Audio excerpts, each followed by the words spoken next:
사사기 9장 1절부터 6절까지 말씀, 구약 성경 376면입니다. 사사기 9장 1절부터 6절까지의 말씀.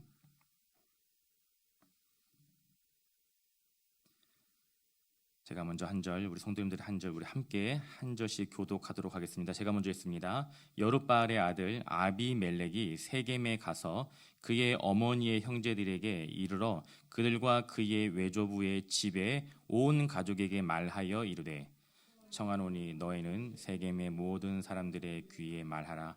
여룻바알의 아들 70명이 다 너희를 다스림과 한 사람이 너희를 다스림이 어느 것이 너에게 나으냐? 또 나는 너희와 골육임을 기억하라 하니, 그의 어머니의 형제들이 그를 위하여 이 모든 말을 세겜의 모든 사람들의 귀에 말하매 그들의 마음이 아비멜렉에게로 기울어서 이르기를 그는 우리 형제라 하고, 바알불이 신전에서 은 70개를 내어 그에게 주매 아비멜렉이 그것으로 방탕하고 경박한 사람들을 사서 자기를 따르게 하고, 오브라에 있는 그의 아버지의 집으로 가서 여룻바알의 아들 곧 자기 형제 70명을 한 바위 위에서 죽였으되, 다만 여룻바알의 막내 아들 요담은 스스로 숨었으므로 남으니라.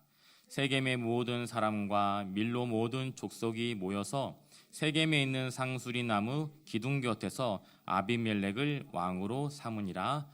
아멘. 오늘 우리가 함께 볼 말씀은요, 사사기 9장 1절부터 57절까지의 내용입니다. 근데 이 말씀을 다 읽고 나면 예배 2시 마치게 돼요. 그래서 1절부터 6절까지만 함께 읽었고요. 말씀을 함께 우리 묵상하면서 중간중간 말씀을 우리 조금 많이 찾아보도록 하겠습니다. 여러분, 기드온에게는 참 많은 아내가 있었습니다. 그리고 무려 70명이나 되는 아들들도 있었습니다. 수많은 그 기드온의 아들들 중에 유독 한 사람을 성경은 우리에게 집중하여 소개하고 있는데요. 바로 세겜에 있는 첩을 통해 낳은 아들 아비멜렉입니다. 여러분, 아비멜렉의 이름의 뜻 여러분 기억하시죠? 무엇입니까? 나의 아버지는 왕이다. 네. 우리는 이 아비멜렉의 이름을 통해 기드온의 진심이 무엇이었는지 지난주 말씀을 통해 확인할 수 있었습니다. 우리 왕이 되어서 우리를 다스려 달라고 부탁하였던 그 이스라엘 백성들의 요청에 대하여, 아니다, 여호와께서 우리를 다스리신다, 오직 여호와 하나님만이 우리의 왕이시다, 이와 같은 참 멋진 고백을 하였던 기드온이었지만, 정작 기드온의 삶은요, 자신 스스로가 왕이 되어 이스라엘의 왕이 되어 왕이 누릴 수 있는 모든 것을 다 누렸던 삶이었습니다. 그리고 기드온의 아들 아비멜렉도요, 그 아버지를 이어서 자신 또한 왕이 되고 싶어 했던 인물이었습니다. 자신의 아버지 기드온이 죽게 되자 아비멜렉은 스스로 왕이 되기 위해 모든 인간적인 수단을 총동원하게 되는데요. 그 첫 번째 준비 과정이 무엇입니까? 우리 함께 말씀 봅니다. 사사기 9장 1절과 2절 말씀. 사사기 9장 1절과 2절 말씀 우리 함께 읽습니다.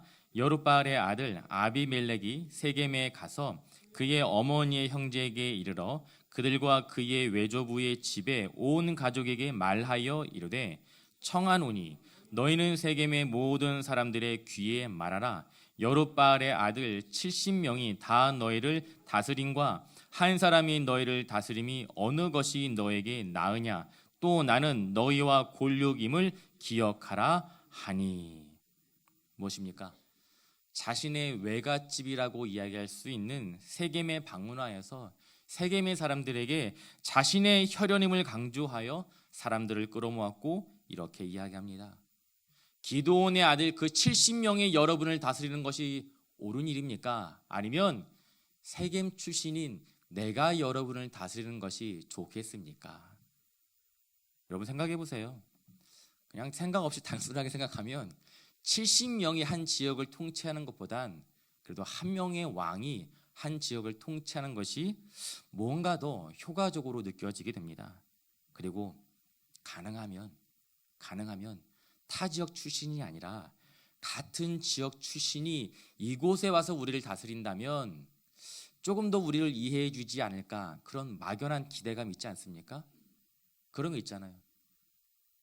여러분 그런 거 없으십니까? 저는 이제 어릴 적부터 이게 저의 고향은 전라도예요. 저희 아버님은 영암 출신이시고 저희 어머니는 김제 출신이세요. 저는 전주에서 태어났습니다. 그러니까 전라도 출신의 그 고향 분들을 만나게 되면 그냥 알게 모르게 그냥 반가워요.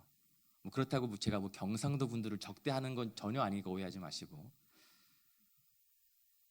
세겜의 사람들은요, 이 왕이 되기 위한 아비멜렉의 작전은요, 자신이 세겜의 혈육임을 강조하는 것이었습니다. 그리고 그 작전은 정말 기가 막히게 대성공을 거두게 됩니다.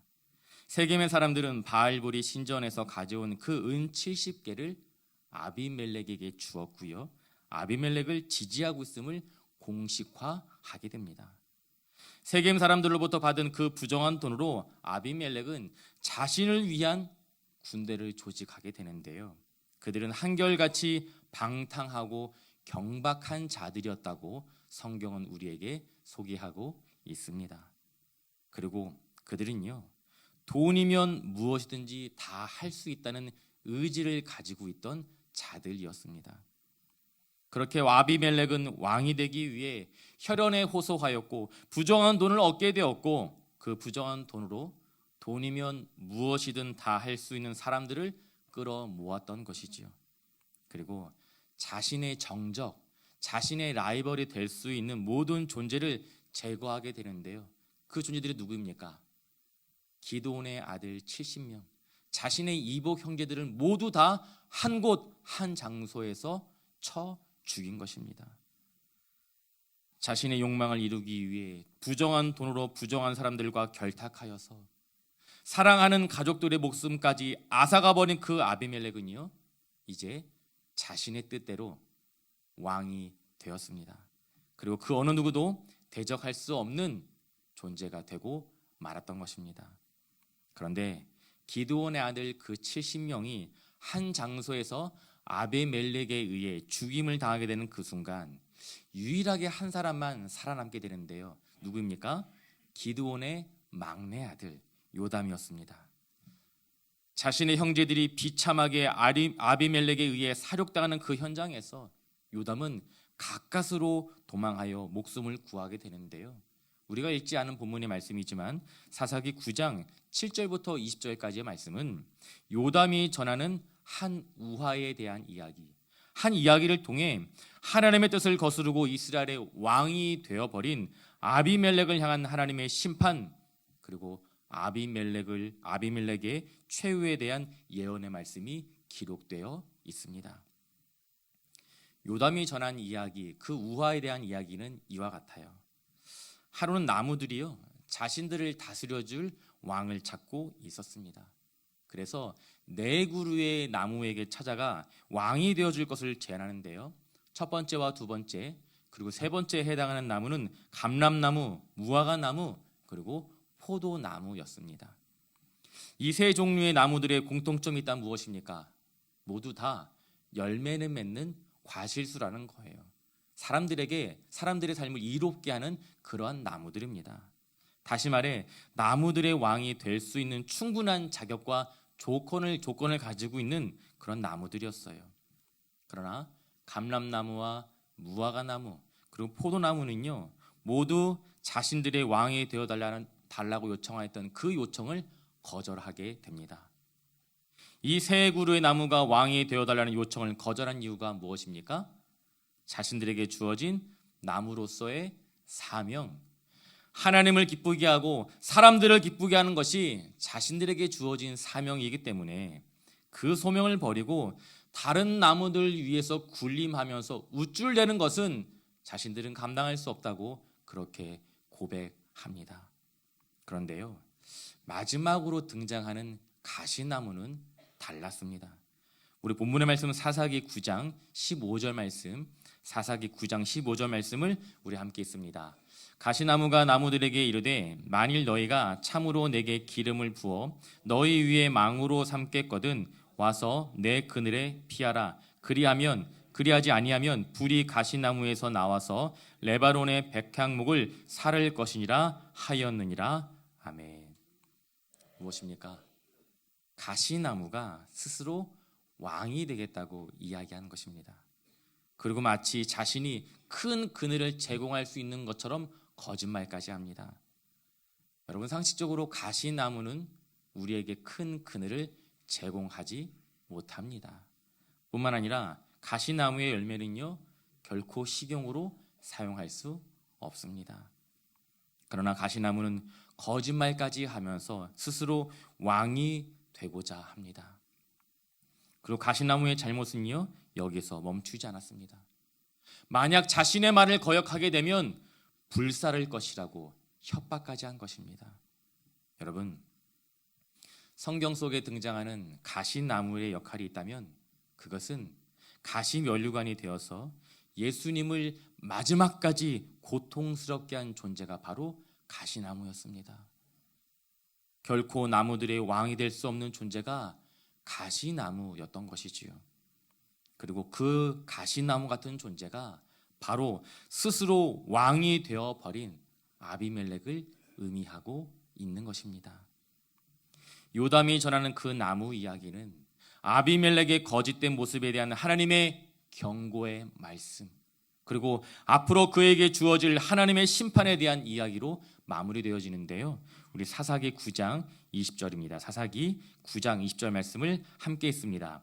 그렇지 아니하면 아비멜렉에게서 불이 나와서 세겜 사람들과 밀로의 집을 살할 것이요, 세겜 사람들과 밀로의 집에서도 불이 나와 아비멜렉을 살할 것이니라 하고. 하나님께서는 요담이 전한 이 이야기를 통해 아비멜렉의 그 모습을 풍자하시고 그리고 그에게 멸망의 말씀을 예언하셨습니다. 여러분, 하나님께서 이 요담을 통해 아비멜렉을 향한 이 우화를 선포한 이유가 무엇입니까? 요담은요, 자신의 형제들이 모두 아비멜렉에게 죽임을 당하는 그 순간 유일하게 살아남아 도망친 사람입니다. 그렇다면 지금 요담은 무엇을 하고 있어야 옳은 것입니까?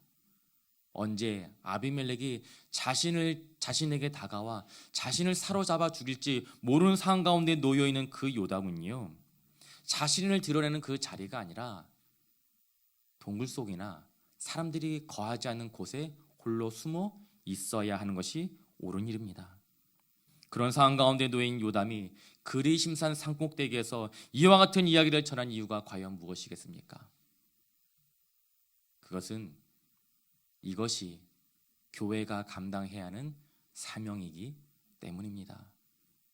불의와 불법을 향해, 죄악을 향해 죄라고 판단할 수 있고 죄라고 고백할 수 있는 것이 주의 몸된 교회인 줄 믿습니다.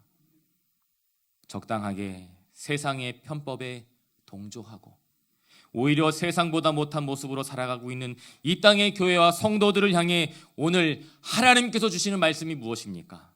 첫째로, 성도인 우리의 사명은요, 우리에게 주어진 삶의 자리에서 최선을 다해 열매를 맺어 하나님을 기쁘게 하는 것입니다. 두 번째로, 우리 하나님은 하나님 없이 성공한 이들의 성공을 결코 성공으로 인정하지 않으신다라는 것입니다. 하나님 없이 성공한 자들에게 주어지는 결과는요, 결국 멸망입니다. 멸망이에요. 하나님께서는 하나님의 뜻이 아닌 세상의 방법으로 왕이 되고자 하였고, 아니 스스로 왕이 되어버린 아비멜렉의 멸망을 선포하셨습니다. 그렇게 아비멜렉이 세겜 사람들에 의해서 왕이 된 후에 3년이라는 시간이 흘렀습니다. 그리고 비로소 하나님의 때가 이르렀을 때 하나님의 역사는 시작됩니다. 우리 말씀 봅니다. 사사기 9장 23절과 24절 말씀, 사사기 9장 23절과 24절 함께 읽습니다. 하나님이 아비멜렉과 세겜 사람들 사이에 악한 영을 보내심에 세겜 사람들이 아비멜렉을 배반하였으니 이는 여룻바알의 아들 70명에게 저지른 포악한 일을 갚되 그들을 죽여 피 흘린 죄를 그들의 형제 아비멜렉과 아비멜렉의 손을 도와 그의 형제를 죽이게 한 세겜 사람들에게로 돌아가게 하심이라. 아멘. 아멘.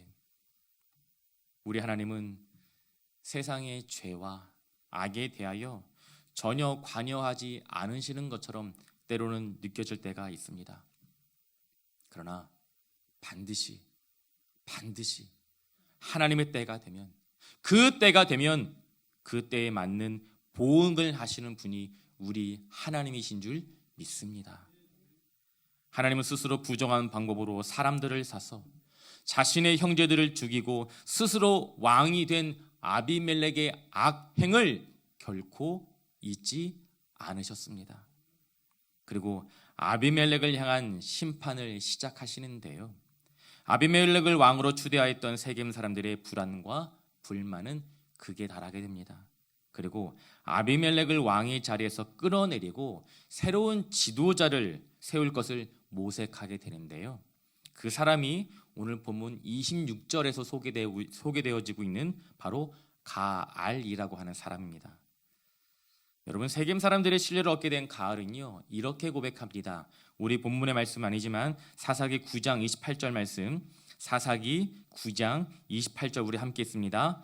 에벳의 아들 가알이 이르되 아비멜렉은 누구며 세겜은 누구이기에 우리가 아비멜렉을 섬기요, 그가 여룻바알의 아들이 아니냐, 그의 신복은 스불이 아니냐, 차라리 세겜의 아버지 하몰의 아들 우리가 어찌 아비멜렉을 섬기리요? 아멘. 가은 세겜의 사람들에게 이렇게 이야기합니다. 아비멜렉의 아버지는 가알과 맞서 싸운 기드온 여룻바알입니다. 아비멜렉은 정통 세겜 사람이 아니라 반쪽짜리 세겜 사람입니다. 그런 사람을 우리의 왕으로 결코 둘 수는 없습니다. 가알은 이전에 아비멜렉이 그리하였던 것처럼 혈연을 강조하였고 세겜의 사람들을 자신의 편으로 끌어들였습니다. 편 나누기를 한 것이지요. 그렇게 아비멜렉에 대한 세겜 사람들과 가알의 반역이 시작된 것입니다. 그런데 아비멜렉에 대한 반역을 꾀한 그 자리에 누가 있었습니까? 우리 말씀 봅니다. 사사기 9장 30절과 31절, 사사기 9장 30절과 31절 함께 있습니다. 그 성읍의 방백 스불이 에벳의 아들 가알의 말을 듣고 노하여 사자들을 아비멜렉에게 가만히 보내어 이르되 보소서 에벳의 아들 가알과 그의 형제들이 세겜에 이르러 그 성읍이 당신을 대적하게 하니. 누가 있었습니까? 아비멜렉의 신하, 그 성읍의 방백 스불이라고 하는 사람이 그 반역을 꾀하는 그 자리에 있었다라는 거예요. 여러분, 스불은요, 가알과 세겜 사람들이 모의한 그 반역에 대한 사건을 아비멜렉에게 은밀하게 그리고 신속하게 보고하였을 뿐만 아니라 한 가지 더요, 어떻게 하면 이 사람들을 제압할 수 있을지에 대해 기가 막힌 전략을 아비멜렉에게 알려주게 됩니다. 그 전략이 무엇입니까? 군대를 4개로 편성하여서 매복할 것을 아비멜렉에게 조언한 것입니다. 그리고 스불의 판단은 아주 정확히 들어맞았습니다. 아비멜렉의 군대가 매복 중이라는 이 사실을 모르는 채 성 밖으로 나온 세겜 사람들은요, 아비멜렉의 군대에 의해 몰살을 당하게 됩니다. 여러분, 생각을 해보세요. 가알과 세겜 사람들의 그 존재는요, 우리가 생각하기에 이제 아비멜렉이 감당하게 될 하나님의 심판의 도구이구나, 우리는 그렇게 생각을 하며 본문의 말씀을 읽고 왔습니다. 그런데 하나님의 심판이 거행되어야 되는 그 자리에 스불이라고 하는 변수가 존재했어요.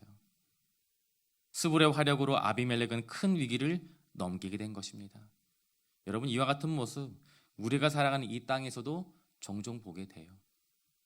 조금 좀 비속한 이야기인지 모르겠지만 이런 이야기 있잖아요. 되는 놈은 무엇을 해도 된다. 기가 막히죠. 한 가지 더 있어요. 악한 놈이 더 잘 된다.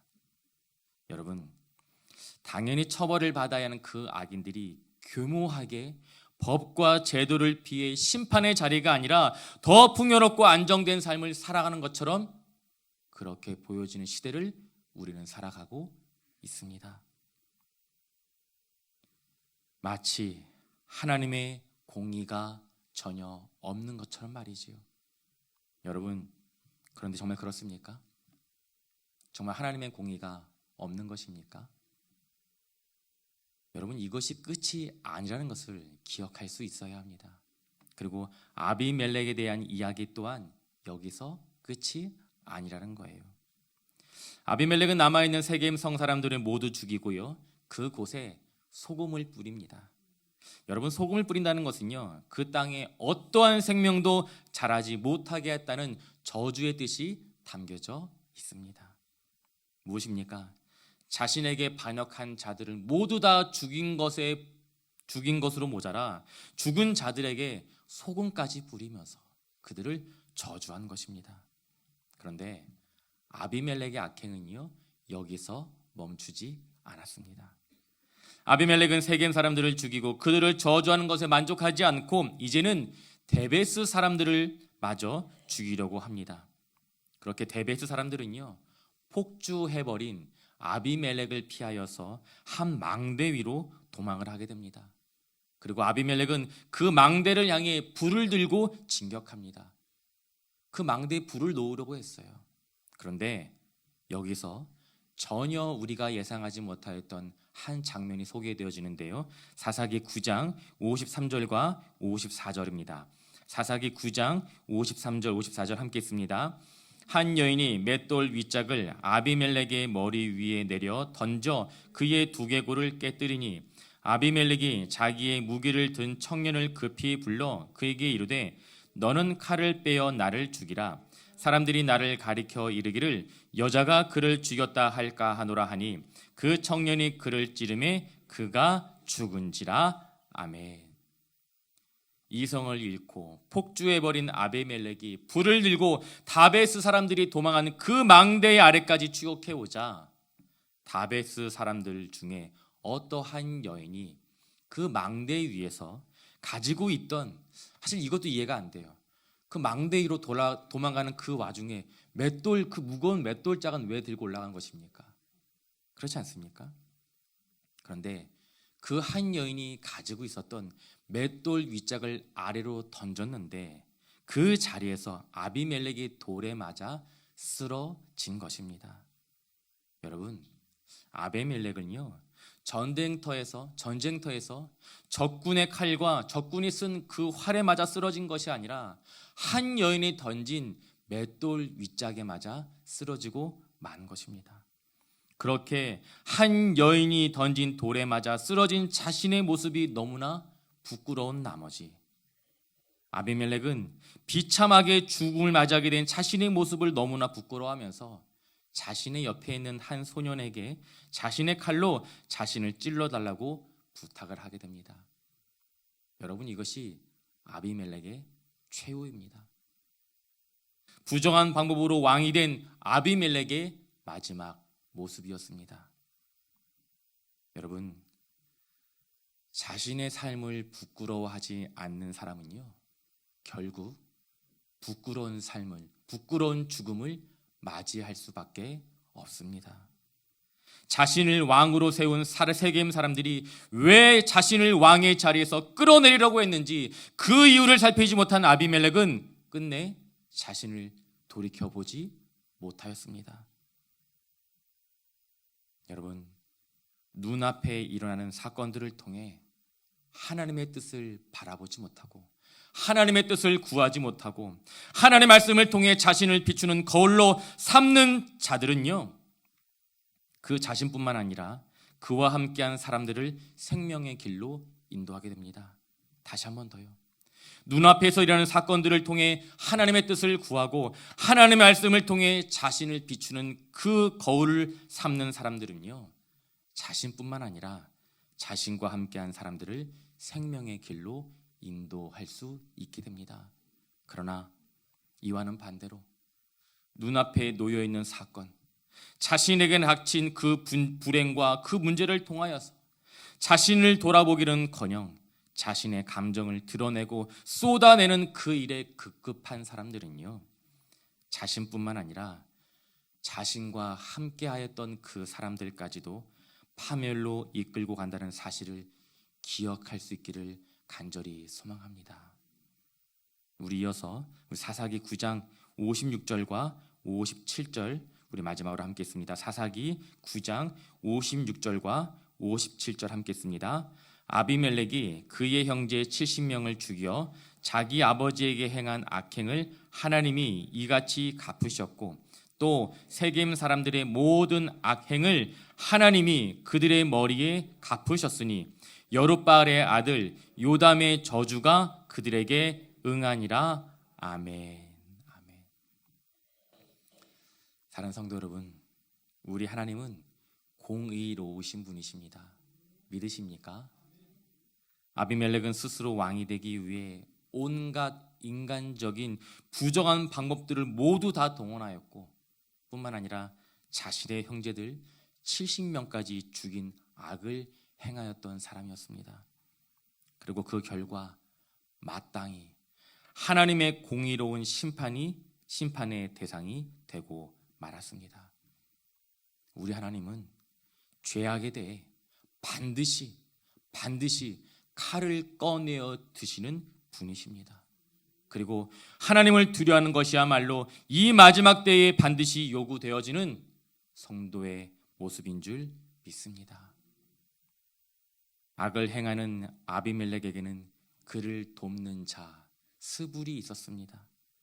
그 스불의 충성심과 지략을 통해 아비멜렉은 자신에게 주어진 심판의 위기를 넘어서는 것처럼 보였습니다. 그러나 결국은 아비멜렉을 돕는 그 스불의 활약을 통해 아비멜렉은 더욱더 비참한 죽음을 맞이할 수밖에 없었던 것이지요. 심판의 관문을 향해 더욱더 확실한 발걸음을 내어디뎠던 것뿐입니다. 여러분, 스불의 존재는요, 악을 행하였던 아비멜렉뿐만 아니라 가알과 세겜 사람들에 대한 하나님의 심판이 이루어지게 하는 하나의 연결고리였습니다. 사랑하는 성도 여러분, 보응하시는 하나님은 나의 억울한 상황을 다 아시고 하나님의 공의를 통해 갚아주시는 분이십니다. 그동안의 나의 상처와 고통을 모두 알고 계시는 분이 우리 하나님이세요. 그런데 오늘 말씀에 대한 묵상을 여기에서 멈추면 안 됩니다. 한 가지가 더 있어요. 우리 하나님은 우리 속에 숨겨놓은 죄에 대해서 반드시 보응하시는 분이십니다. 다른 누군가를 향한 비난의 마음, 나 자신을 그럴듯한 사람으로 포장하고 있는 이 모습 또한 결코 하나님 앞에서 숨겨질 수 없는 죄라는 사실을 반드시 기억할 수 있기를 소망합니다. 인간은 자기 중심적인 사고를 갖고 살아가는 존재입니다. 때로는 나의 말과 나의 행동이 누군가에게는 감당할 수 없는, 결코 씻을 수 없는 아픔과 상처가 될 수 있다는 사실을 기억할 수 있어야 합니다. 나로 인해서 내가 의도한 건 아니었지만 나의 말과 나의 행동으로 인하여서 살아난 나의 가족들이 지옥을 경험하며 살아가고 있지는 않는지 돌이켜볼 수 있기를 간절히 소망합니다. 날마다 하나님의 말씀을 통하여서 매일매일 나의 삶과 말을 돌이켜볼 수 있기를 간절히 소망합니다. 명절 연휴 기간을 보내고 있어요. 사실 이 말씀을 묵상하면서 지난주에 이어서 이번 주도 마음이 참 많이 어려웠어요. 명절 연휴 기간인데 가능하면 우리 성도들에게 위로가 되는 말씀, 격려가 되는 말씀, 축복의 말씀을 전하고 싶은 것이 사실 목사의 마음입니다. 여러분, 그 마음은 여러분 이해하십니까? 그런데 문제는 본문의 말씀이 죄와 심판에 대해서 이야기를 하고 있어요. 축복의 말씀을 전하고 싶은데요, 오늘 하루만큼은, 오늘 본문의 말씀은 죄와 심판에 대한 말씀이어서 말씀 묵상하는 저로서는 참 마음이 무거웠던 시간들이 있었습니다. 그런데 마지막 이 한 문장을 준비하면서 저의 마음속에 담겨있던 그 무거운 마음이 해소가 되어졌어요. 그것이 무엇이냐면 바로 이것입니다. 스스로 왕이 되기 위해 하나님의 뜻이 아닌 세상의 방법과 모든 악한 수단을 동원했던 그 아비멜렉처럼 우리 또한 스스로 왕이 되어 내 뜻과 내 감정과 나의 의지, 나의 경험으로 살아가고 있습니다. 그렇다면 동일하게 우리도 아비멜렉이 경험하였던 그 추악한 심판을, 그 끔찍한 심판을 우리도 마땅히 받아야 하는 존재라는 거예요. 여러분 여기 동의하십니까? 아멘 소리가 좀 작아지신 것 같아요. 동의하십니까? 그런데 하나님께서는 뜻밖의 선택을 하셨습니다. 그것이 무엇입니까? 예수님께서 짊어진 그 십자가를 통해 우리의 죄를 대속하는 하나님의 공의를 선택하신 것입니다. 우리 모두는 예수 그리스도의 대속의 죽음이라고 하는 하나님의 공의를 선물로 받은 존재들입니다. 바라는 것은 심판의 메시지 안에 담겨 있는 이 놀라운 하나님의 은혜와 축복의 말씀을 기억하고 마음 가운데 새길 수 있기를 간절히 소망합니다. 말씀을 정리합니다. 세상의 속임수와 방법으로 얻게 되는 성공은 결국 멸망을 향해 달려가는 지름길입니다. 지름길이에요. 여러분 반드시 기억하셔야 됩니다. 결코 성공을 위한 발걸음이 아니에요. 멸망을 위한 발걸음입니다. 그러나 오직 말씀을 통해 하나님의 뜻을 구하고 나의 마음을 살피고 나의 말을 살피고 나의 행함을 살피고 살아가는 주님의 성도들에게는 하나님의 공의, 예수 그리스도를 통한 십자가의 대속의 죽음이 구원의 선물로 주어졌다는 사실을 반드시 기억할 수 있기를 소망합니다. 그리하여 오직 말씀을 통하여 하나님의 뜻을 구하고 하나님의 공의를 선포하며 살아갈 수 있는 저와 사랑하는 성동중앙교회 성도님들이 되시길 예수님의 이름으로 축원드립니다.